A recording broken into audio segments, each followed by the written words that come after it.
Okay, so let's start with the chapter number 6, auditing of information system. So सबसे पहले हम बात करेंगे understanding of layer related to audit issue. So first of all operation layer रहेगी, उसमें user account and user right, second है password control and third है segregation of duty. Segregation duty में देखेंगे कि जो record keeper of assets not be assets keeper. Second, cashier who creates cash out not have right to authorise payment, जो मतलब cash receive कर रहा है उसको पेमेंट का राइट नहीं होना चाहिए, मेकर नॉट बी चेकर। और सबसे लास्ट है auditor check whether is a evolution immunity का communicate to charge of governance. Second है टैक्टिकल, में से 3 लेयर रहती है। एक ऑपरेशन लेयर जो ऑपरेशन से रिलेटेड जो भी है वो देखता है। टैक्टिकल जो बीच वाली लेयर रहती है। और सबसे स्ट्रैटेजी जो टॉप मैनेजमेंट रहते हैं जो भी डिसीजन लेते हैं। और सो टैक्टिकल लेयर में timely update to user profile, timely update to user profile. IT risk management, IT risk management में वो क्या क्या देखेगा कि रिस्क ओवर की एप्लीकेशन कंट्रोल है या नहीं। Enable application user to perform self assessment. और देखिएगा monitoring security of update, antivirus, अब मतलब एंटीवायरस जो है वो अपडेट हुए हैं कि नहीं वो भी चेक करेगा। Auditor understand risk associate and opting report on periodic risk assessment और सेल्फ असेसमेंट, ये सब कुछ चेक करेगा। सो फर्स्ट ऑफ ऑल इसमें स्टैटिकल लेयर में है timely update to user profile, timely update to user profile. IT risk management, IT risk management में point है। उसके बाद में है interface security, interface security, application interface with another application. Auditor understand data flow to from application, security of interface data important unencrypted method of transmission use। और fourth है सबसे last में ऑडिट लॉगिंग एंड मॉनिटरिंग। और strategic layer में अपना top management action, drawing up security policy सब check करेगा। Security policy, security training, security guideline and reporting. फिर है comprehensive information security program supported by top management and community to organization important to succeed।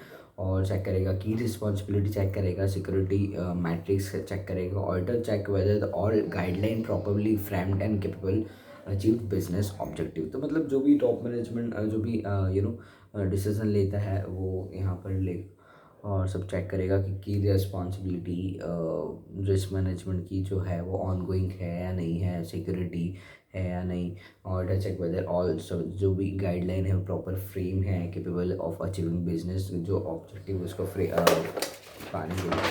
तो ये हमारा इसमें important और जो है वो देख लेते हैं। हमने ऑडिट ट्रेल के ऑब्जेक्टिव देखे। ऑडिट के ऑब्जेक्टिव में DRP, इसकी मेमोरी टेक्निक है DRP।